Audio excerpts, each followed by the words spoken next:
Got the front 929 calipers on. Didn't have any bolts, so I went and got some. They're Allen head. They are 8 by 1.25, and they are 40 millimeters long. And with a flat washer and lock washer, they stick out just a hair. So those are good. This caliper lines up pretty well, center to center. Sorry, I guess it's not gonna. Right there, you can kind of tell, but the right one is a little bit offset. It's a little bit closer to this edge. Let's see if I can get y'all in there. So I will look at that. The rotor seems to be bolted pretty evenly on the wheel. I'm just gonna raise it up and then I'll just free spin it and check it, which I guess we could do right now. Let's do a little free spin. There's no, I don't have the brake fluid in the brakes yet. That new pads, I went with just to give them a try. They are, because I read good reviews online about their sinistered, or however you say it, brake pads, but I went with the ceramic ones, just so they're easier on the rotors here than sinistered. So I'm spinning it, and it looks, the gap on the left side doesn't look to be changing. So the rotor should be straight. I'm not seeing the changing gaps. Kind of hard. Bike's wobbling just a little bit. It does look like we're okay. I'm just worried about this side of the brake pad. Once I get them bled and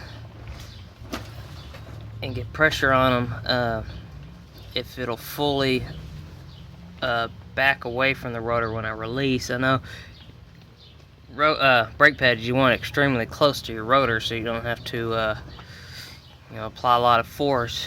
So I mean, you'll usually always hear some touching like that. Of course they're touching right now because the piston's kind of sticking out. But even on a car you can do this and still hear some noise with the pad. That's fine. Now if it's gripping and the wheel doesn't want to really turn, that's bad. The front forks are on. I'm gonna have to do some touch-up paint. With this being painted, it really adds to the diameter, outside diameter. So it was tight enough without paint. So if you do paint your uppers or lowers, depending on whatever's connected, and you really wouldn't paint your uppers if your reservoir is down here. But anyways, you can get a flathead screwdriver and go up this way, kind of knock it up there, and that'll give you a little bit more wiggle room. And of course, depending on how your handlebars are, these have clip-ons, so I have 3, so I have to have 3 flatheads crammed in each one. This one wasn't so bad. It was really the handlebar and the bottom one that were really tight. I'm gonna have to do some touch-up. I learned from this one to this one, so I got to do a little bit of touch-up. All that hard work on painting it, I got to do some touch-up. But it is what it is. I couldn't get an accurate measurement from here because it would with a caliper, because it was just different all the way around. Even though it looks smooth, man, it'd be like 6 millimeters here and 4.7 or something like that, and it's different. Now it looks like this one's higher than this one. It is, but what I did is I did the measurement from down here. I measured here and here, and then eventually I did all four. I did 4 points, and then I measured to right where this line is, and that's what I used to get these straight. And then when I stuck the axle in, I mean, it lined up perfect. So even though it looks off up here, it's correct at the bottom triple here and down, and both holes lined up. So that's good there.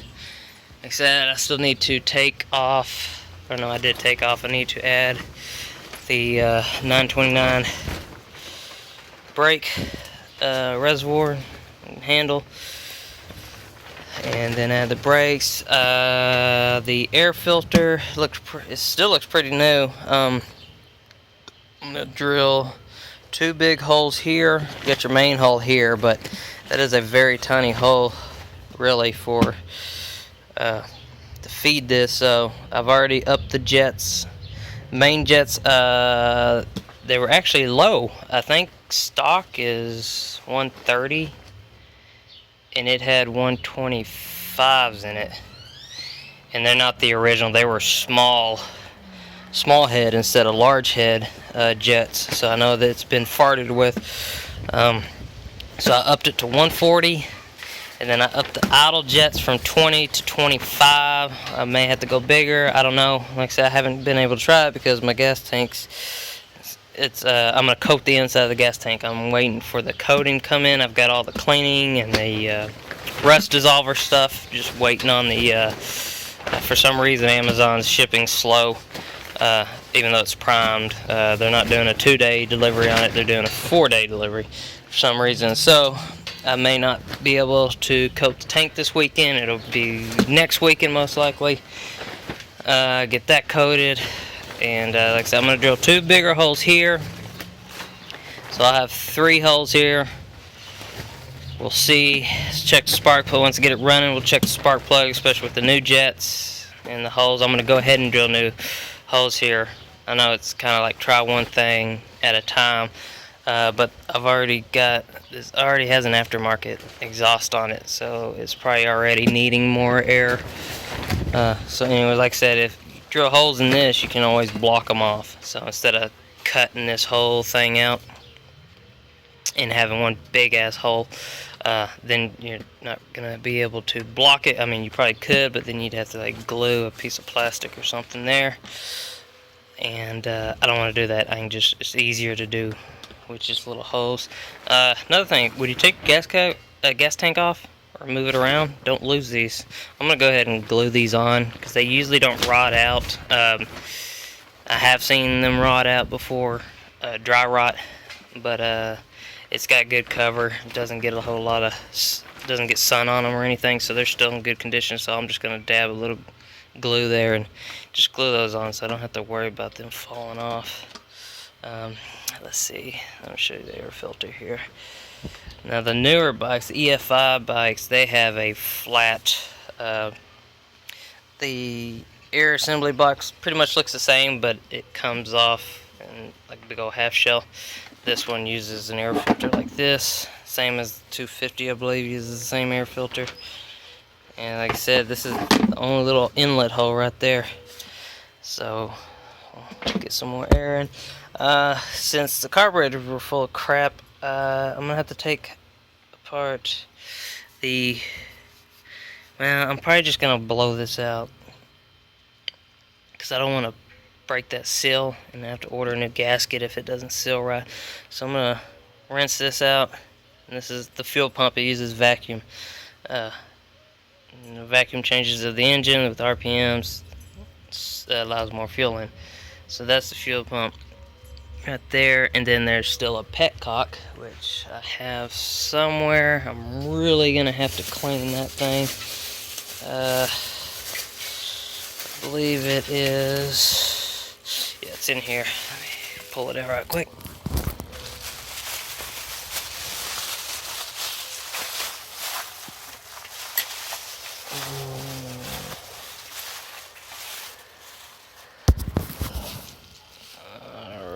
Alright, it's actually not too bad. The only thing is the O-ring is squished pretty well. That's the thing, you can't just get the O-ring. You have to buy the whole rebuild kit, and as much as the rebuild kit is, you just buy the whole damn petcock, new one.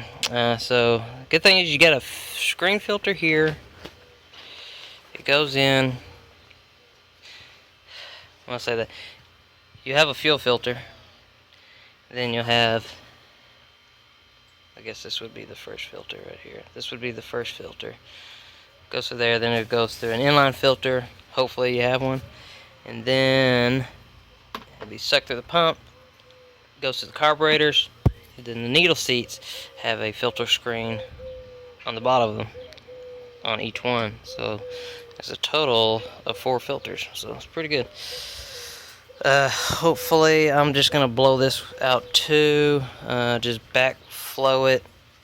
If there is a bunch of crap that comes backwards and stays into the filter, I'll have to take it apart so I can blow it out, because it's obviously not gonna come through the screen. If it looks terrible, I'll order, I guess I'll just go ahead and buy a new petcock. I really don't feel like doing that, but if it needs a new one, then it needs a new one. I got new spark plugs. I'll change those out once I get it running. After I get it running, I put new spark plugs in so I can really give it a test on what the spark plugs are telling me that the engine's doing. And I got an oil filter. I'll change the oil after I get it running. That's it so far. Just waiting on the tank sealer to come in. And then once you seal the tank, you gotta wait at least 4 to 5 days before you can put fuel in it. I'm gonna go with the KBS stuff and give that a try. I know Port 15 is popular, but I've read like good reviews and bad reviews, so I don't know. So I'll give this one a try and see how well it does. And that's the update.